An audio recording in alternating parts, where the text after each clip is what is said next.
بسم الله الرحمن الرحيم. الحمد لله والصلاة والسلام على رسول الله وعلى آله وصحبه وسلم تسليما كثيرا. qof kasta wuxuu jecel yahay inuu noloshiisa u bedelo oo haddii ay wanaagsanaydna uu kor u sii socdo, haddii xaaladiisu marka hore aanay xaalad wanaagsan ahayna uu wax ka bedel uu ku sameeyo xaalad wanaagsan oo la yimaado. isbedelkana waxa asal u ah inuu qofku doono inuu isbedeli karo isagu, markaasi ayaa ilaahayna subxaanahu wa tacaala uu isbedelkii uu doonayay uu suuro geliyaa. allah subxana wa tacaala wuxuu tilmaamay in allaha laa yugayiru maa biqowmin xataa yugayiruu maa bianfusihim.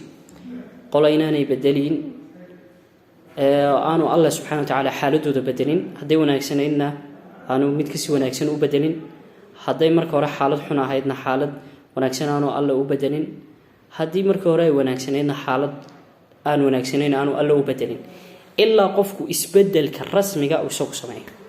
marka isbedelka rasmiga xaqiiqatan mar walba wuxuu ka yimaadaa naftaada ayuu ka imanaya.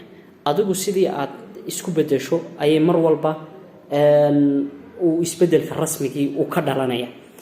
idan maadaamay sidaa tahay, waxaa qof kasta haddii uu doonayo inuu noloshiisa wax ka bedelo, hadday tahay tiisa aqooneed, hadday tahay noloshiisa cibaadada, haddii ay tahay nolosha qabdhaqankiisa, nooc wal oo nolosha ahba, xataa maadiyan iyo muxuu ahaa maal ahaan, xataa intaba haddii uu qofka muslimkii doonayo inuu isbedel ku sameeyo, waxaa laga maarmaan ah inuu 5 arrimood uu isbedel ku sameeyo. tagyiir laa yaati ilaa bi5 umuur. isbedelku kuma yimaado walibana tagyiirka shakhsigaa baan ka hadlaynaa, kuma yimaado ilaa 5 arrimood aad la timaado. kow, inaad qanaacaadkaaga bedesho. maxaad aaminsantahay horta? qanaacaad saxa inaad la timaado. qanaacadii waxaa soo hoosgelaya caqiidadii, waxaa soo hoosgelaya dumuuxdii iyo wixii uu qofku hididiiladiisa iyo yoolkiisa ahaa, afkaartiisa iyo fikirkiisa soo hoosgelaya. waa inay cayimayiin. horta imika sideed u fikirtaa? qanaacadaadu halkay taagan tahay? maxaa khaldan? waa inaad qiimayso, kadibna isbedel aad ku samayso. arrinta labaad waxa weeye inaad isbedel ku samayso alihtimaamaat. waxyaabahaad aaminsan tahay, waxaan jeedaa aad ku dadaalayso, ihtimaamka aad siinayso. ihtimaamaadka maxaad ahamiyad siisaa horta noloshaada? qof walibana haddii uu doonayo miisaanka inuu isa saaro, wuxuu ahamiyad siiyee la weyn agtiisa waa inuu eego uun waqtiga firaaqiisa iyo waqtiga uu faaruqa aanu hawl haynin muxuu qabtaa. hadduu wuxuu qabanayaa ay maalan tawaasul inuu wasaa'il tawaasul ijtimaac oo kale uu ku mashquulo, social media uu ku mashquulo, ogsoonow ihtimaamkiisaan saaxayn halkaa ah. hadduu qiraa'ada iyo akhrinta ku mashquulayo, ihtimaamkiisa sidaa ah. almuhim qof waliba inuu ihtimaamkiisa dib ugu noqdo. maxaad ihtimaam siisaa horta si aad u qiimeyn karto heerka nololeed aad doonaysa inaad gaadho?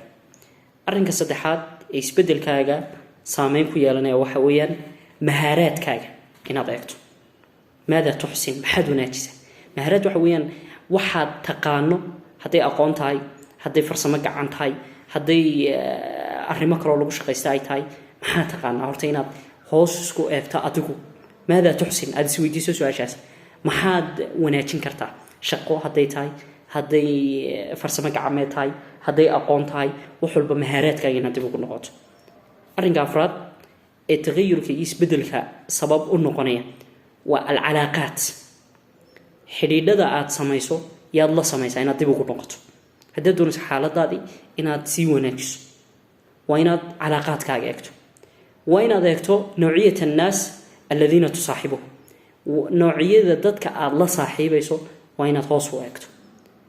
arrinka shanaad ee ugu dambeeya waxa weeyaan alquduwaat. yaad ku dayanaysa? yaa yool ku ah? yaa hadaf ku ah? yaad eegataa? yaa meesha aad doonayso ku gaarsiin karo aad ku dayan kartaa? inaad taana eegtaa aad bay muhiim u tahay. 5 arrimood waxa ugu muhiimsan qodobka ugu horeeya ee qanaacaadka ah, ee caqiidada qofka, caqiidadiisu inay saxsanaato, wuxuu aaminayaa ay saxsanaato.